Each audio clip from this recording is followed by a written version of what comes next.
नमो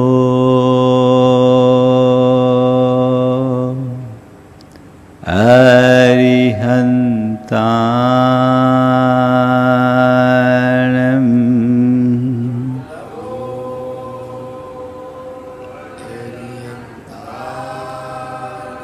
नमो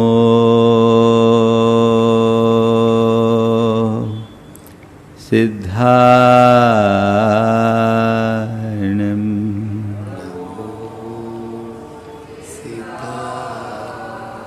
नमो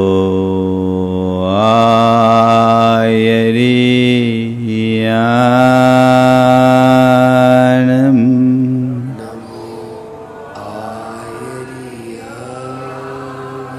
नमो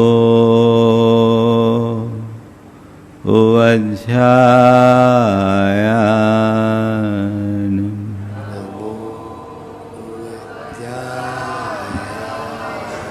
नमो लोये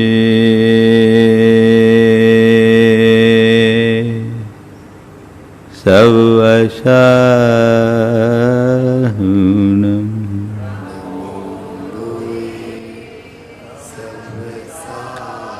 एसो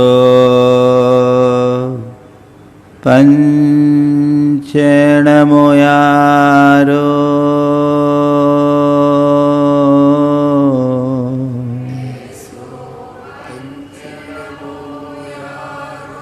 सवपाव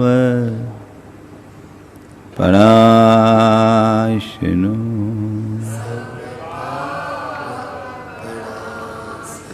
मंगलाणं च सवेसिं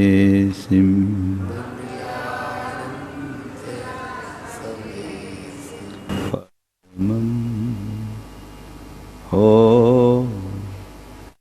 मंगलम्।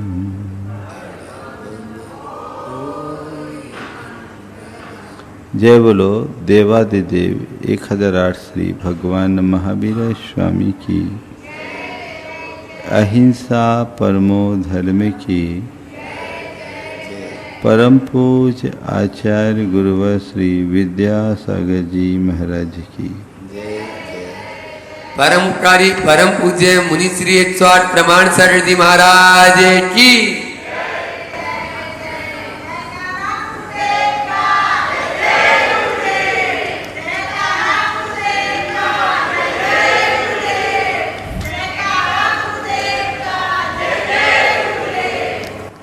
सभी के जीवन का एक ही ध्येय है, सब अच्छा अच्छा हो। कल इस संदर्भ में मैंने आप सबसे बात शुरू की थी। जीवन अच्छा हो उसके लिए हमें क्या करना है? अच्छा देखो, अच्छा बोलो, अच्छा करो और अच्छा बनो। अभी हमारी दृष्टि है अच्छा दिखूं, अच्छा कहलाऊं, अच्छा पाऊं और केवल अच्छा अच्छा हो।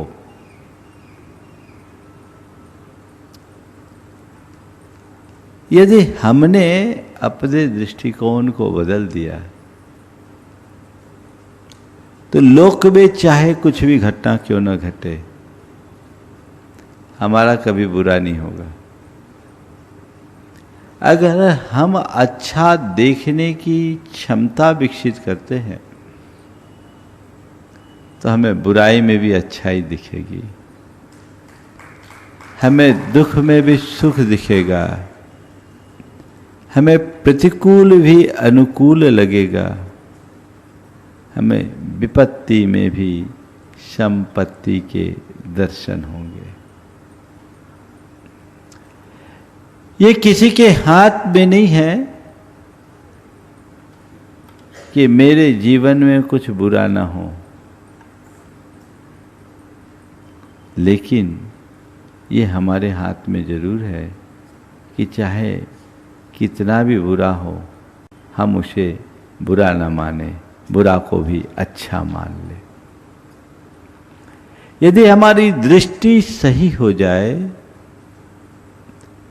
तो पूरे जीवन की व्यवस्था ही बदल जाती है। आवश्यकता है अपने दृष्टि को सही बनाकर चलने की। सही दृष्टि हो, जीवन में सब अच्छा, सब सुंदर, सब बेहतर और भव्य बने। और इसलिए मैंने कल पहला सूत्र दिया था, अच्छा देखो। अब हम चाहते हैं मेरे जीवन में सब अच्छा हो, तो अच्छा बोलो, अच्छा होगा। अपना एक्सपीरियंस देखिए, कभी बुरा बोलने से अच्छा हुआ है क्या? बोल लो कभी। बनता काम भी बिगड़ा है और इसके उलट अच्छा बोलने से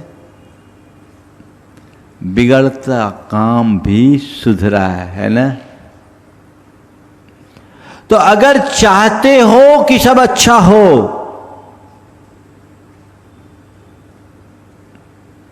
तो अपनी बोली में अच्छाई लाओ। अच्छा बोलो का मतलब क्या है? केवल मीठा बोलो? अच्छा बोलो का मतलब क्या है? लच्छेदार बातें करो? अच्छा बोलो का मतलब क्या है? अपनी वाणी में विद्वत्ता को प्रकट करो। अच्छा बोलो इसका मतलब क्या? अपनी वाणी से सबको आकर्षित कर लो? नहीं। अच्छा बोलो का मतलब वही बोलो जिसमें निज और पर का हित हो। वही बोलो जिसमें निज और पर का हित हो। उतना ही बोलो जितने की जरूरत हो। और अपनी वैसे ही बोलो जो प्रिय हो। हित, मित और प्रिय वचनों का प्रयोग ही अच्छा बोलो की श्रेणी में आता है। अगर हमारी बोली का लहजा अच्छा हो, हमारे अंदर का अभिप्राय अच्छा हो, मनोभाव अच्छा हो, तो परिणाम सदैव अच्छा निकलता है।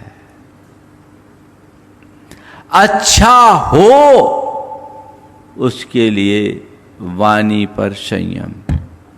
अच्छा बोलो। मैं आज आप सबसे 4 तरह के शब्दों से बचने की सलाह दूंगा।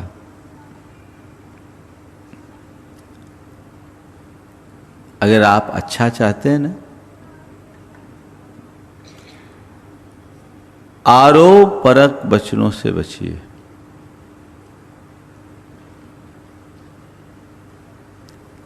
आलोचना परक वचनों से बचिए। अपमानजनक वचनों से बचिए और आदेश परक वचनों से बचिए। आरोपजनक वचन अच्छा वचन नहीं होगा। आलोचना परक वचन अच्छे नहीं होते। अपमानजनक वचन को भद्र भाषा नहीं मानी जाती और आदेश परक वचन भी हृदय को चुभते। आप कभी भी कोई बात बोले तुरंत आरोपित कर देते हैं। यह इसके कारण हुआ, इसे ऐसा उसने किया, ऐसा किया, वैसा किया, ये उसकी करतूत है, ये इसके कारण हुआ, उसके कारण हुआ, ये वो मैं तू चलता रहता है। चलता है ये आरोप। मैं आपसे एक सवाल करता हूं, अचानक आपसे कोई बोल दे कि ये तुमने क्यों किया, ये तुम्हारा किया हुआ और कुछ गलत है, और आपसे पूछताछ किए बिना सीधे सीधे आप पर आरोप जड़ दिया जाए, आपको क्या लगेगा? अच्छा लगेगा? हाँ? तो जब आपको अच्छा नहीं लगेगा, आप किसी को बोलोगे तो उसको अच्छा लगेगा क्या? और किसी को बुरा लगेगा तो उसके हमारा अच्छा होगा क्या? पहला सूत्र, आरोप मत लगाओ। स्टेटमेंट को थोड़ा बदलने का अभ्यास करो। ये उसने किया, सीधे सीधे कोई व्यक्ति आए आपके पास कि भाई तुमने किया, हमने सुना ये तुमने किया है, गलत है, गलत सूचना हमारे पास कोई आई मान लो, क्यों जी आपने क्यों किया? सीधे सीधे सवाल कर दिया, वो आदमी अंदर से विचलित हो जाएगा, उद्वेलित होगा। उसकी जगह उसी बात को थोड़ा सा घुमा दो, अच्छा बोलो, है ना, भैया ये काम किसने किया, थोड़ा पता लगा, ऐसा हुआ है क्या? जांच और संभावना के साथ जुड़ करके यदि हम बात करेंगे तो वही बात सुधर जाएगी, बुरी बात भी अच्छी लग जाएगी। सामने वाला खुद रियलाइज करेगा। लेकिन सीधी सीधी जब हम बात करते हैं तो उसके मन में बैठ जाती है, सामने वाला गांठ बांध लेता है। कई बार उसे लगता है कि हमें जलील किया जा रहा है, नतीजा बुरा भी निकल सकता है। आज से ये अभ्यास आप कर सकते हैं कि मैं गलती होने के उपरांत भी सीधे सीधे आरोप नहीं जड़ूंगा।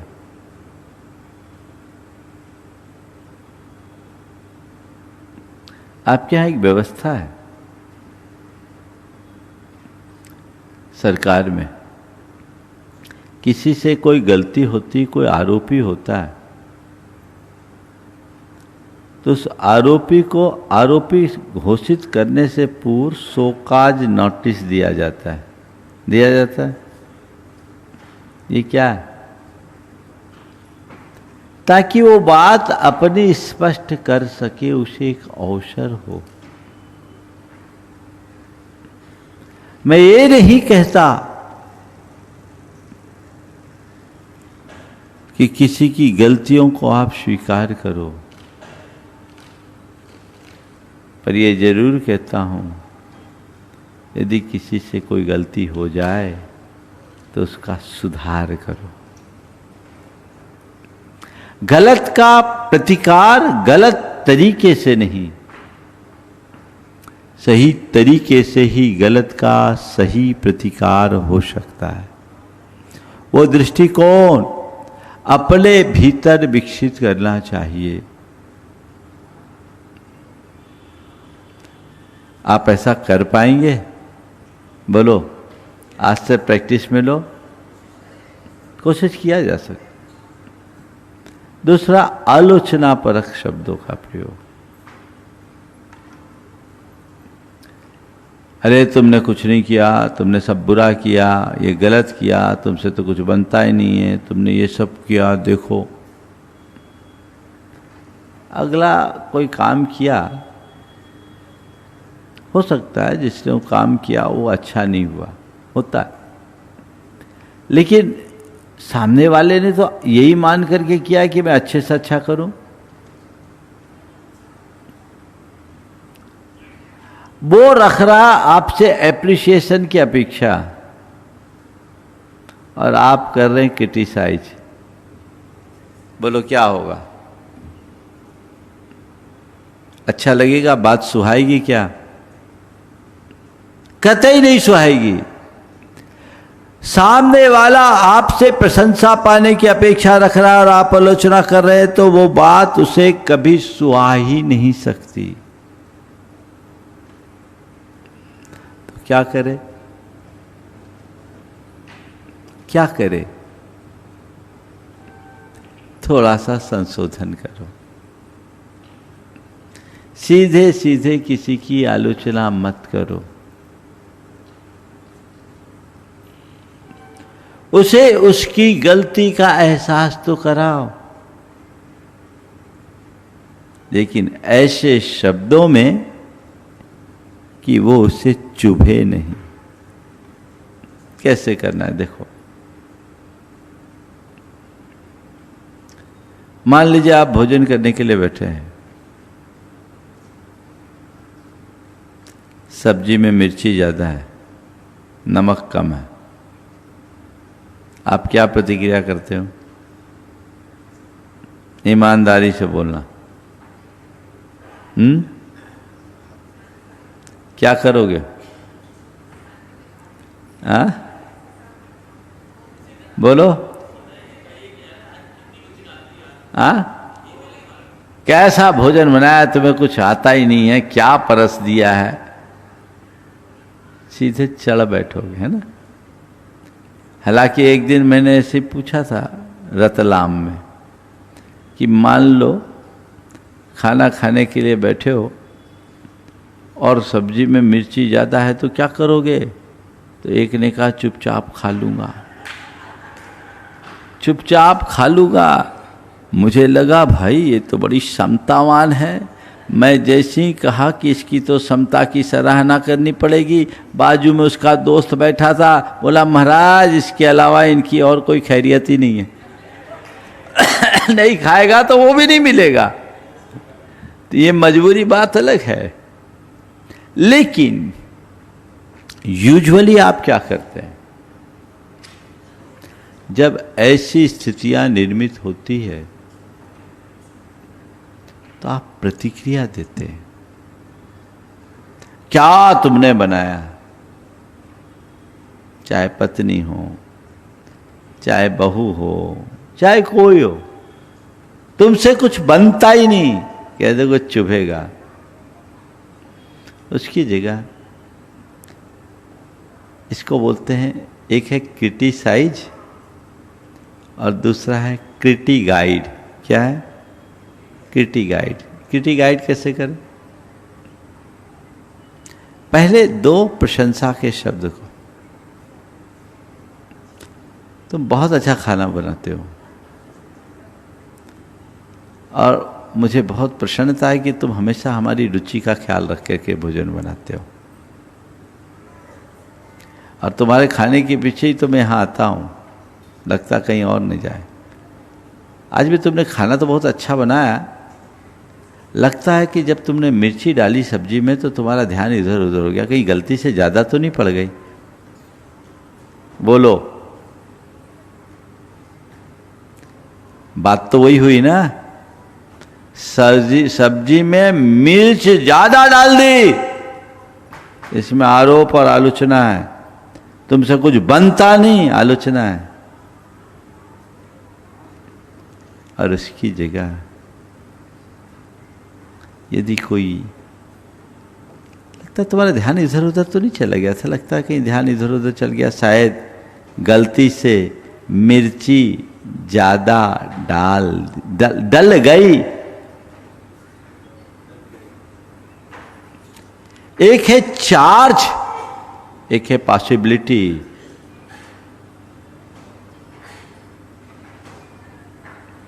एक है क्रिटिसाइज, एक है क्रिटिगाइड। कौन से फेज में जाते हो? महाराज इतनी सबूरी कहाँ, आप लोग तो एकदम लोडेड AK-47 रखते हो। अब तो सिक्सर का भी जमाना गया है ना। कुछ हुआ, ट्रिगर दबा, फट से प्रतिक्रिया। यही बुरा करती है। चाहते हो कि सब अच्छा हो तो अच्छा देखो और अच्छा बोलो। अच्छा बोलोगे तभी अच्छा होगा। बुरा बोलने वाले को कभी अच्छा परिणाम नहीं निकलता। आलोचनापरक शब्द मत बोलो।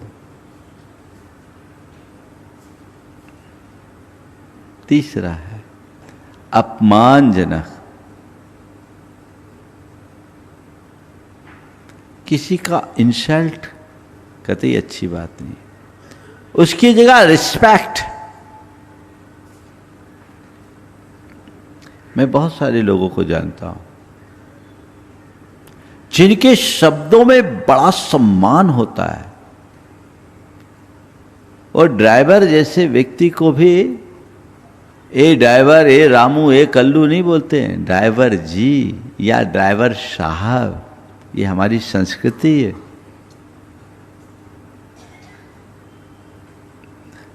जितने अच्छे लोग होंगे आपको उनकी वाणी में विनम्रता दिखेगी। छोटे व्यक्ति को भी वो मान देना जानते हैं।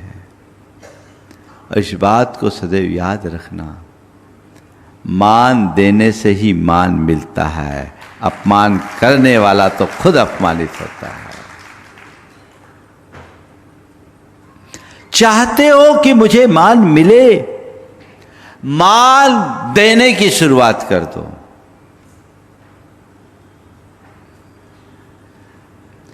किसी को इंसल्ट फील ना हो, उसको भी रिस्पेक्ट लगे। और हर आदमी हमारे आदर और सम्मान का पात्र है। तिरस्कार और अपमान तो किसी का नहीं होना चाहिए। और कभी कभी हम किसी को छोटा या तुच्छ मानकर अपमानित कर देते हैं। उस समय तो अपमान की घूंट पी के रह जाता है, लेकिन वो अंदर ऐसी गांठ बनती है जो कभी कभी सर्वनाश का कारण बन जाता है। घर परिवार या जीवन व्यवहार में एक बात तय कर लो कि मैं किसी से भी कोई भी बात करूं, उसके मान सम्मान का ख्याल रखूं, उसका अपमान नहीं होने देंगे, उसे अपमानित नहीं करेंगे। कर सकते हैं।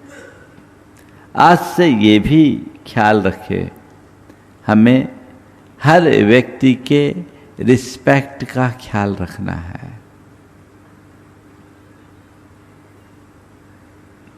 हमारे देश की संस्कृति रही, अपने से बड़े के लिए सीधे नाम नहीं लगाते, उसके साथ जी लगाते।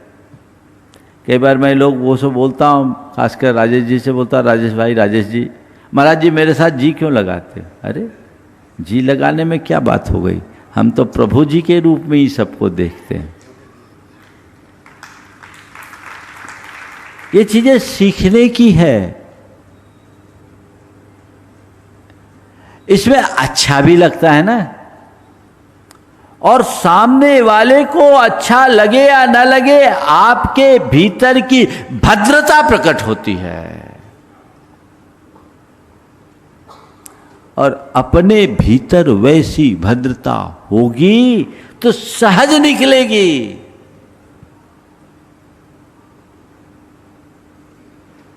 चौथी बात, आदेश परक वचनों से बचें, अनुरोध परक वचनों का प्रयोग करें। ऐसा कर लो, ये कर लो, वो कर लो, यहाँ वहाँ जाओ, ये यहाँ उधर उधर बैठो, उधर बैठो।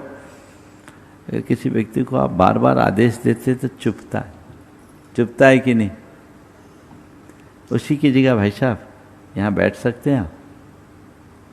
कृपया यहाँ बैठिए ना। बैठो भाई साहब, बैठ जाइए ना। कितना अंतर आ गया। गुरुदेव जब हम लोगों को व्याकरण पढ़ाते थे संस्कृत का, तो संस्कृत में दो शब्द बहुत प्रयोग में आते, एक आगम और एक आदेश। आगम मतलब किसी शब्द में संधि आदि करने में बीच में कोई दूसरा वर्ण आ जाए या व्यंजन आ जाए, उसको बोलते आगम। और किसी स्वर को बदल करके कोई दूसरा स्वरूप बना दे, इसको बोलते आदेश। जैसे ई का ए आदेश हो जाता है, ए का ए आदेश हो जाता है, ओ का औ आदेश हो जाता है, ऊ का व आदेश हो जाता है। ये आदेश स्वरूप को बदल देता है।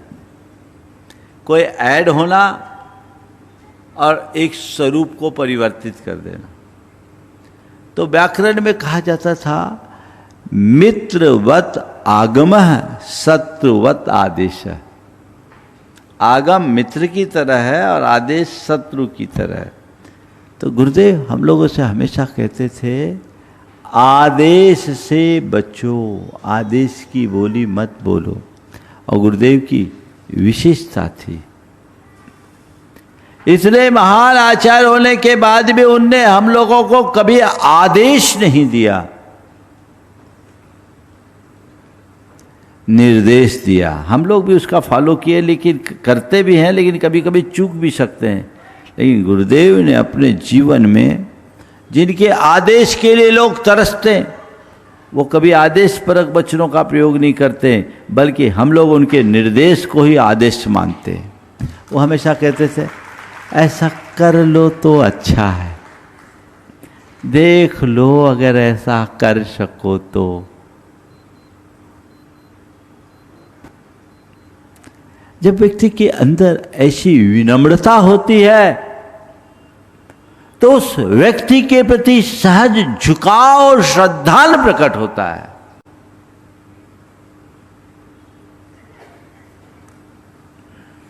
आप एक सावधानी रख सकते हैं अपने वचनों का प्रयोग करते समय। व्यक्तित्व को निखारने का ये बड़ा सबल आधार है। प्रयास करें, आगे बढ़ने की कोशिश करें। अब कोई को ऑर्डर नहीं, क्या है, रिक्वेस्ट। अपने मन से पूछो ना, कोई ऑर्डर करेगा तो मजबूरी में मान लोगे, बात अलग है। लेकिन रिक्वेस्ट होगा तो टालने की कभी इच्छा नहीं होगी, भैया यार उसने रिक्वेस्ट किया है, देखता हूं। ऑर्डर को पालने की इच्छा नहीं होती और रिक्वेस्ट को टालने की इच्छा नहीं होती, यही दोनों में फर्क है।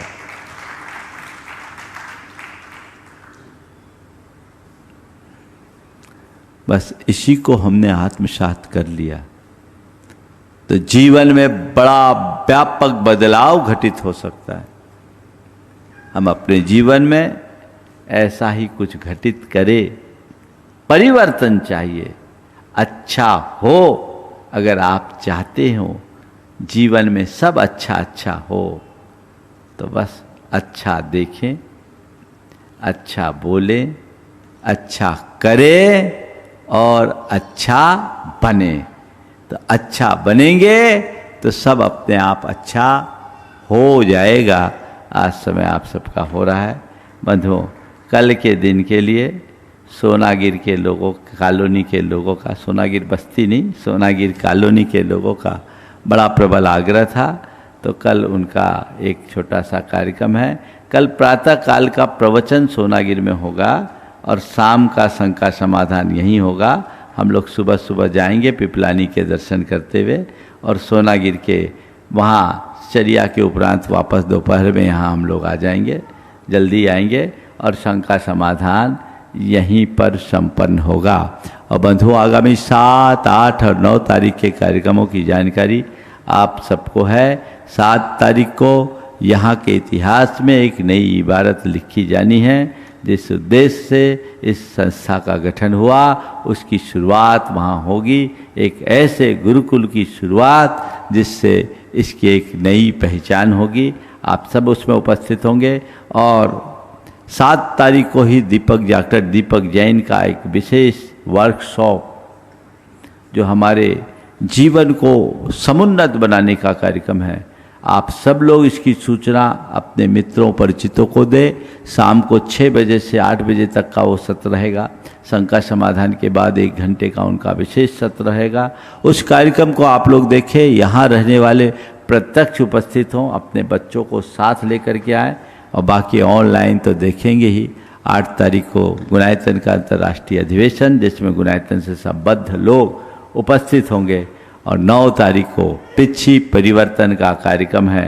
ये चातुर्मास के कार्यक्रम है, अंतिम कार्यक्रम है, आप सब जान लें, क्योंकि आप सबको पता है आगामी 27 नवंबर से राहतगढ़ का पंच कल्याणक भी है, और वो पंच कल्याणक यहाँ सानंद संपन्न होना है, उसमें हम लोगों को पहुँचना है। इसलिए आप सबको पता है आगे मार्जिन कितना है, तो अब तो उठती हाट है, जितना लूट सको वो लूट लो। समय हो गया, यहीं पर विराम। बोलिए परम पूज आचार्य गुरुवर श्री विद्यासागर महाराज। जय बोलो देवादिदेव 1008 श्री भगवान महावीर स्वामी की जय जय जय। अहिंसा परमो धर्म की जय जय जय। परम पूज आचार्य गुरुवर श्री विद्यासागर जी महाराज। जय जय जय। पूज्य मुनिवर श्री प्रमाण सागर जी महाराज की, पूज्य मुनिवर श्री संधान सागर जी महाराज की, समस्त मुनि संघ की नमोस्तु। मनुष्य एक कर्मनिष्ठ प्राणी है। क्रियाशीलता उसका स्वभाव है, कर्मठता उसकी पहचान। अपने जीवन में किए जाने वाले प्रत्येक कर्म के साथ मनुष्य कुछ न कुछ परिणाम की अपेक्षा रखता है, पर परिणाम की यही अपेक्षा उसे दुखी और अशांत बनाती है। पूरी प्रकृति हमें ये पाठ पढ़ाती है कि तुम कर्म करो, परिणाम की चिंता मत करो। पर हम लोग वो पाठ बहुत कम समझ पाते। सूरज उगता है और सारे जगत में रोशनी फैलाता है, वो उसका अपना कर्म है जो वो करता है, पर उसे इस बात की किंचित भी परवाह नहीं होती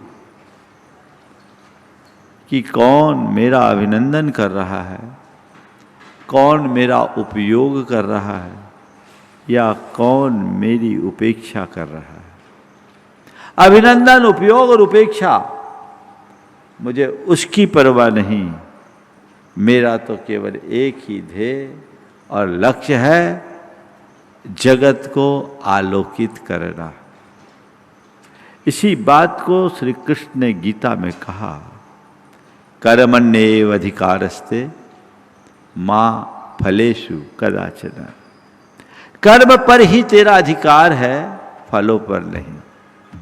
आप अपने मन से पूछिए, हम जो कुछ भी करते वो फल की वांछा से करते हैं या केवल कर्तव्य की भावना से?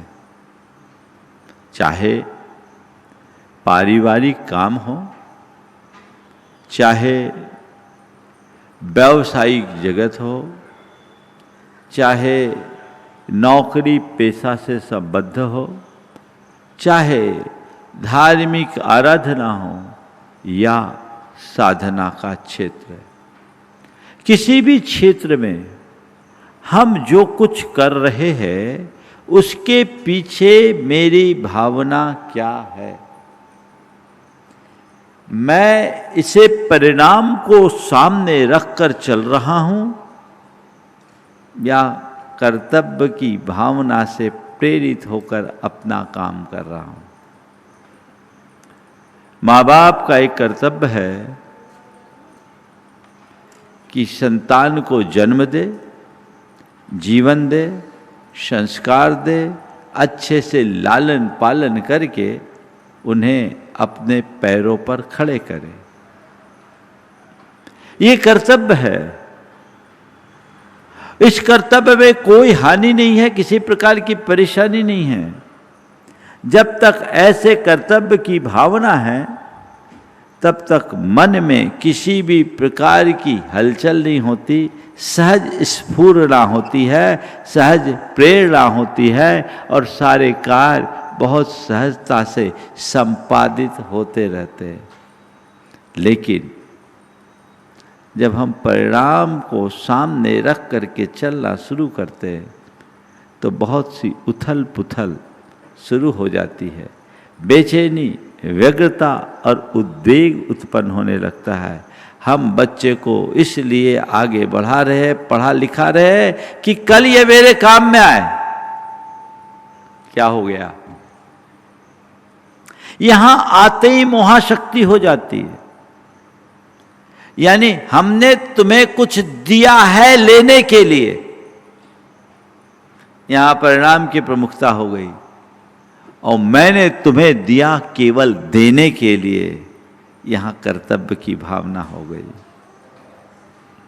संत कहते हैं तुम कोई भी काम करो, काम किए बिना जीवन की गति नहीं। काम तो करना होगा, लेकिन काम को काम के लिए करो, कर्म को कर्म के लिए करो, उसे अपना कर्तव्य मान करके चलो, उसके परिणाम को सामने लेकर मत चलो। ये बात सत्य है कि कोई भी कर्म करोगे तो परिणाम तो निकलेगा, और बिना कर्म के परिणाम भी नहीं निकलेगा, ये भी सत्य है। लेकिन हमेशा एक बात को स्मरण में रखना चाहिए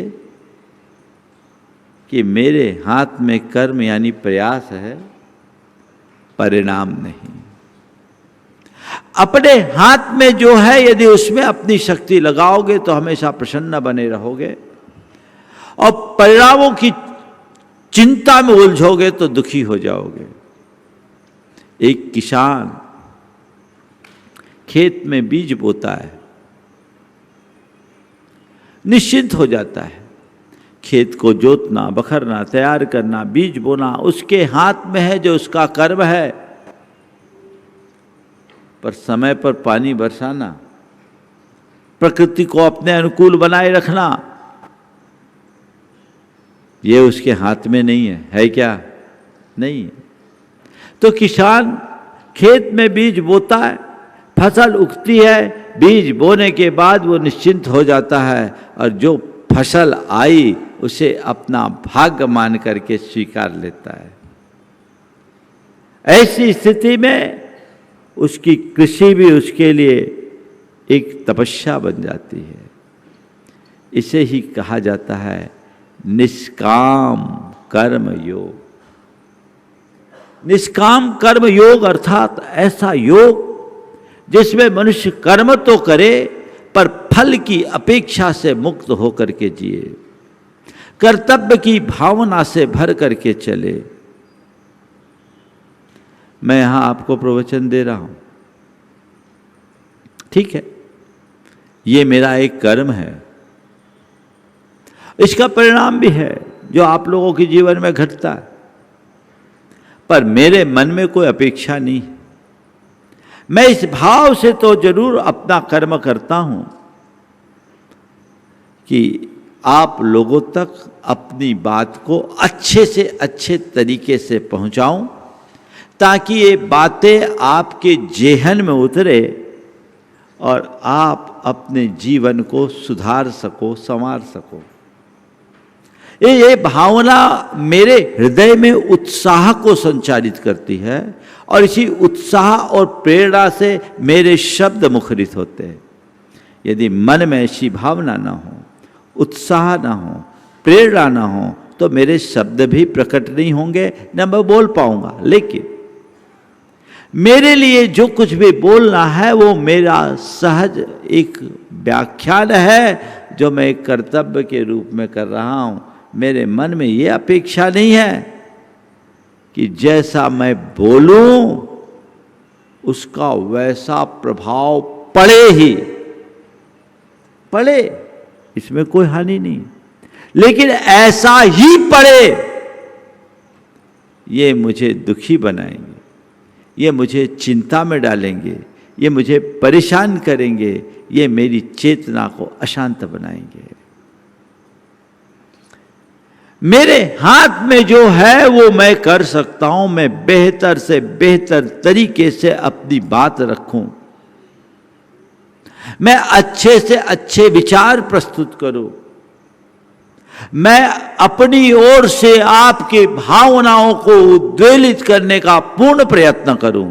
ये मेरा कर्म है जिसे मैं अपना धर्म मानकर कर रहा हूं।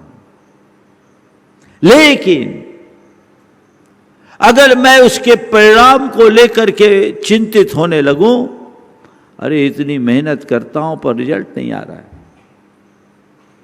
रिजल्ट नहीं आ रहा है, रिजल्ट नहीं आ रहा है, तो हमारा रिजल्ट खराब, रिजल्ट खराब।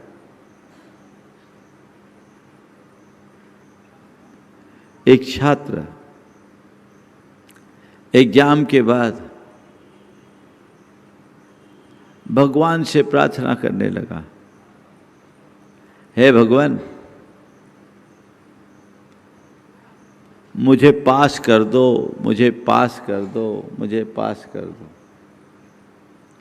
परीक्षा में मैंने कुछ नहीं लिखा, मुझे पास कर दो, मुझे पास कर दो, मुझे पास कर दो।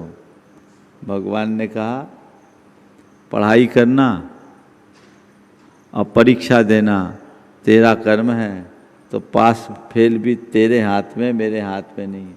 ये मेरा कर्म नहीं है, ये तेरा कर्म है। तू अपना काम कर और आगे बढ़। किसी के भरोसे कोई आगे नहीं बढ़ता, लेकिन जैसा मनुष्य करता है परिणाम वैसा आता है। और आए या ना आए, कई बार हम काफ़ी प्रयत्न करते हैं, वांछित परिणाम नहीं आता, मन अशांत और उद्विग्न हो जाता है। तो उस समय एक ही भावना भाना चाहिए, मेरे हाथ में प्रयत्न है, परिणाम नहीं। मैं कुछ अच्छा करूं, ये मेरा पुरुषार्थ है, और उसका परिणाम अच्छा निकले ये मेरा भाग्य है। बस ये भाव अंतरंग में आए। कर्तव्य की भावना से अनुप्रेरित व्यक्ति का जीवन बहुत सहज, शांत और संतुलित रहता है। उसके जीवन में सकारात्मकता होती है। मैं बात आगे बढ़ा रहा हूं। कर्तव्य को प्रमुखता देने वाले व्यक्ति परिणाम को कभी महत्व नहीं देते। घर परिवार से देखिए, कई बार आपके सामने कुछ ऐसे कर्तव्य आते हैं जिसका परिणाम सामने आपको अनुकूल नहीं दिखता, और जो परिणामों को लेकर के चलता है वो कई बार कर्तव्यों से विमुख हो जाता है। लेकिन जो कर्तव्य को प्रमुखता देता है वो परिणाम की परवाह नहीं करता। हम कुछ प्रसंगों को सामने लें। रामायण के प्रसंग को ले। रामायण में रामचंद्र जी को वनवास दिया गया। दिया। वनवास का परिणाम भयावह था। राजगद्दी भी गई और वनवास, निर्वासित जीवन, सब कुछ खोने की स्थिति, ये तो कतई स्वीकारने योग्य नहीं थी। परिणाम को देखा जाए तो रामचंद्र जी बगावत कर सकते थे, उन्होंने ऐसा नहीं किया। ऐसा नहीं किया। साक्षात नुकसान देखते हुए भी, है ना, जो राज्य का उत्तराधिकारी है, जिसके साथ जनमत है, और जनमत ही नहीं, वाल्मीकि रामायण के अनुसार तो दशरथ जी ने कहा कि राम, मैं तो कैकेयी के वचनों से बंध गया, मैं विवश हूं, तो एक काम कर, मुझसे युद्ध करके मुझे हरा दे, और तू राजगद्दी का अधिकारी बन जा, मैं चाहता हूं तू यहीं रहे, तू जा मत। बोलो, उस घड़ी यदि रामचंद्र जी परिणाम की तरफ ध्यान दिए होते तो क्या रामचंद्र जी राम बन पाते? राम वन गए, राम वन गए, इसीलिए राम राम बन गए।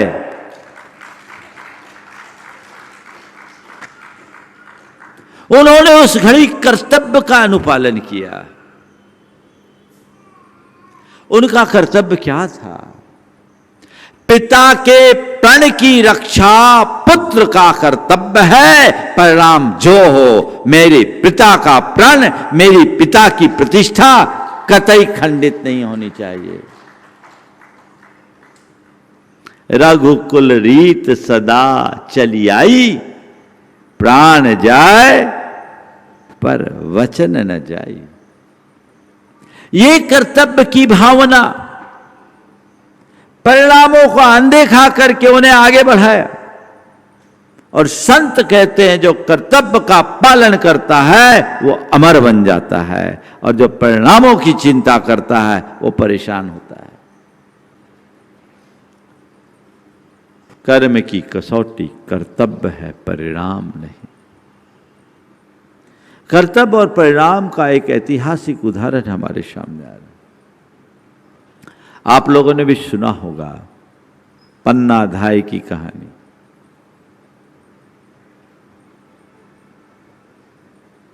मेवाड़ के राजा संग्राम सिंह, राणा सांगा, उनका पुत्र था उदय सिंह। राणा सांगा की मृत्यु के बाद राजमहल में अलग प्रकार की राजनीति चली, एक षड्यंत्र चला। वनवीर जो उदय सिंह का चचेरा भाई था, वो राज्य को हथियाना चाहता था। उत्तराधिकारी उदय सिंह था और वह षड्यंत्र पूर्वक उदय सिंह को मारने के लिए तलवार लेकर निकल पड़ा कि उदय सिंह को मार दिया तो ये राज्य मेरा हो जाएगा। उदय सिंह की लालन पालन का काम पन्ना धाय कर रही थी। उसे आभास हुआ कि बलवीर आ रहा है, वनवीर आ रहा है, कि बलवीर आ रहा है। उसके मंसूबे अच्छे नहीं हैं। अगर उदय सिंह की हत्या हो गई तो राजवंश मिट जाएगा, सब अनाथ हो जाएंगे। उसने एक क्षण का विलंब किए बिना उदय सिंह को की जगह अपने बेटे को लेटा दिया। उदय सिंह की जगह अपने बेटे को लेटा दिया और उदय सिंह को एक टोकने में छिपाकर बाहर करवा दिया। बनवीर आया, उसने लेटे हुए बच्चे को उदय सिंह मानकर पन्ना धाय के सामने उसका कत्ल कर दिया। लेकिन पन्ना धाय ने अपने कर्तव्य का दृढ़ता से पालन करते हुए, परिणाम की उपेक्षा करते हुए रंच मात्र प्रतिक्रिया नहीं होने दी ताकि बनवीर को संशय न हो जाए। कहानी आप सबको पता है। वही उदय सिंह जो महाराणा राणा प्रताप के पिता थे, वापस राज्य पाया। काश पन्ना धाय ने ऐसा नहीं किया होता तो मेवाड़ के राजवंश का क्या होता। आप सोचो, ये है परिणाम की उपेक्षा कर कर्तव्य निष्ठा का उत्कृष्ट उदाहरण, जो हमारे इतिहास की अमर गाथा बन गई। पन्ना धाय आज भी हमारे देश की एक आदर्श मातृ के रूप में देखी जाती है। उनने सोचा मेरे लिए केवल मेरा बेटा ही नहीं, मेरे लिए पूरा राजवंश है और पूरी राज व्यवस्था है। उसने अपने बेटे की बलि चढ़ाकर राजवंश की रक्षा कर दी। परिणाम देखती तो चीजें कुछ और थी, पर उनने कर्तव्य को प्रमुखता दी, चीजें बदल गई। मैं भी आज आप सबसे इतना ही कहना चाहूंगा, जीवन में परिणाम को मत देखो, कर्तव्य को प्रमुखता दे करके चलो। कर्तव्य सामने होगा तो जीवन सदैव समुन्नत बनेगा, और परिणाम को पकड़ करके चलोगे तो चित्त व्याकुल होगा। तो बस सदैव ऐसे कर्तव्य को अपने सामने रख करके चलने के लिए हमें सचेष्ट रहना चाहिए। हर क्षेत्र में जो भी हो, कर्मण्येव अधिकारस्ते मां फलेषु कदाचन की उक्ति को चरितार्थ करते हुए चलने की कोशिश कीजिए। जीवन की धारा को हम तभी बदल पाएंगे और तभी हमारा जीवन निर्मल हो सकेगा, जीवन उन्नत बन सकेगा, जीवन में हम सार्थकता को घटित कर पाएंगे, अन्यथा सब कुछ नष्ट भ्रष्ट होगा। इसलिए रोज एक भावना भाएं, कर्म में ही मेरा अधिकार है, फलों में नहीं। कर्म में ही मेरा अधिकार है, फलों में नहीं। इस बात को सदैव याद रखना चाहिए। ये याद रखेंगे, हमारा जीवन सफल होगा। आज यहीं पर विराम।